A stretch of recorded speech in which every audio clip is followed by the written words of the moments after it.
So Midsommer is Who's the director? Ari Aster. Ari Aster. Ari Aster. It was a really like when you're talking about movies that really disturb you on certain levels. This was one of those movies that it had that creeping vibe to it. I don't think it was as shocking as Hereditary. Hereditary, which we'll talk at some point. Hereditary has a really it reached a point where it was kind of like strumming that chord. The Midsommar started off shocking with the whole the female. Yes. We'll warn people like spoilers. Spoilers. Yes. Spoiler alert. Spoiler alert. When the female protagonist, sister kills herself and then kills her whole family, that was pretty shocking. But then it kind of goes into a lull, and it really doesn't have as many. The shocking part doesn't build more toward the end. Well, it's kind of like Pennywise, the old Pennywise you mentioned, where there's a smile, and you realize something is wrong. Yes, they were a very affable community. Yes, it's very friendly, welcoming. but there's this undercurrent. You're just waiting for the other boot to drop. It was like the Tim Curry It's the portrayal Tim of Curry. Pennywise. It is Tim Curry. Yeah, it was very. There was this nice little, basically the bunch of college kids. And Swedish Tim Curry. Yeah, a bunch of college kids, and one of them's from Sweden, and he's like, basically, my family has this. I'm from a small town, and my family has this annual festival, and I think it'd be really great for you guys to come. And some of them are anthropology students, I think. So you'll come study. Two of them were. Yep. Yeah, so it's all given to us as this quaint, old-fashioned, close-knit community. And there's just little bits of disturbing things along the way. You get the feeling that old-fashioned might mean Viking. Right, and, yeah. About the time where the two old couples commit voluntary euthanasia by jumping off a cliff and killing themselves. Yep. That's when it starts amping up a little bit. You're Yep. like, whoa. And then it just goes off the rails, not in terms of the plot, but in terms of just everything going wrong for them. Yeah. So what are your thoughts about Midsommar?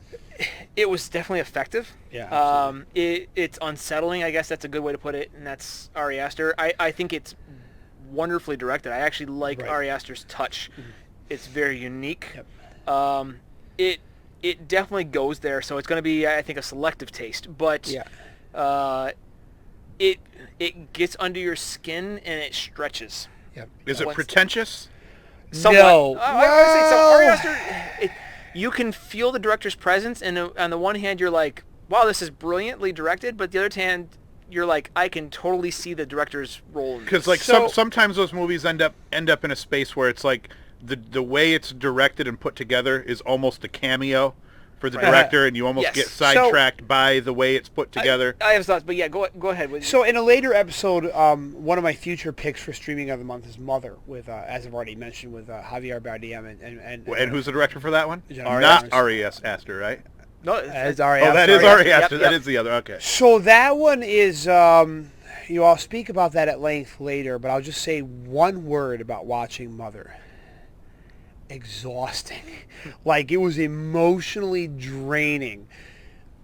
I didn't feel that way with Midsommar. I enjoyed the cinematic experience more. So I didn't feel it was pretentious. I didn't feel it was heavy-handed. There were times where Mother was... And you can almost move that away a little bit. Okay, sorry. There are times, and I'm kind of jumping the gun because we'll talk about Mother later, but Mother was at times so heavy-handed. It was really well done, but it was almost like I'm in the ring and Ari Aster's got me in the ropes and he just keeps pummeling me. And I'm like, I get it, but he just kept pummeling me. I didn't feel that way with Midsommar. I enjoyed the experience. It did hit, especially towards the end, but I would say more artsy than pretentious. I don't think it goes full pretentious, right? But it definitely doesn't care if you get everything. I will say that. It feels artsy, so it's not just artsy, but you can tell that it's meant to be. So it's artsy. one of those movies that I'm going to watch it with my wife, and the whole time she's going to be saying, "Wait a minute, what's happening?" And then I'm going to have to explain it to her, and then I'm going to get annoyed. Well, again, a spoiler alert here. There's the big question I've seen, kind of reading off the responses on social media. People are kind of confused by the ending, the fact that she's smiling. It goes full on. That's true. It goes When full she on becomes dark the at the May end, Queen and at the very end, she's May Queen, and she smiles. A lot of people have questions, but for me, I think I got the point of that scene. Which again, this is the artistic aspect of it's open ended. This is the nerd alert. This too. is the nerd where alert. you're going to go hard. Yes. Nerd into this. But there was a question for me. The whole film, I'm waiting to see what is the point of the whole her sister killing herself and her parents. I felt like they lost that thread. Right. Yeah. Well, and actually, I read the article that there's like hints of it in the background, but they never come back to it. No. And for me, it's in the undercurrent, and this is I think it's she goes with him because of grief. She ends up also basically going all out on her boyfriend because of grief, and she smiles at the end. And I think it goes into also the idea of the old people jumping down. There's a cyclical nature of life that they're presenting in here. This cult has this idea of this circle of life, and I think she's now accepted it, and so just giving in. She's so now giving it's into it. It's fun. Right. So it's now what she is. Well, I don't want to say it's fun, but she accepts that there's a circle to this whole idea of life, and so her sister and her parents going, she's accepted it because it's just part of how things come around.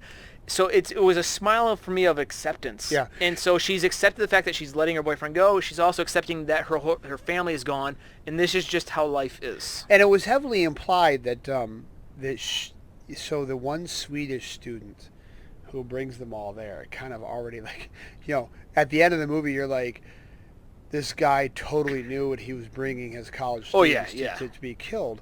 He at one point said that it was necessary to bring new blood in. Mm-hmm. And he was and there was one conversation between him and her about how he felt that the boyfriend, who was, he was a grad student, but he was like a typical Cro-Magnon, jock. He was about ready to dump her before her sister and family, her sister committed suicide.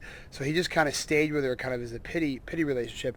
There's one point where that Swedish student is talking to her, and he's really saying, your boyfriend doesn't deserve you. He's treated you terribly, and he's overjoyed when she's chosen as the May Queen. Oh yeah, slide in with the DMs. Like he's she's sliding into this relationship. So I think that smile is definitely an acceptance that this old life is gone, and this new life has come. I will agree with you that I was really hoping so there are times where not bad's not the one I want to use. Not as all-encompassing as Mother is. But there are times where there is a very hallucinatory effect to this movie.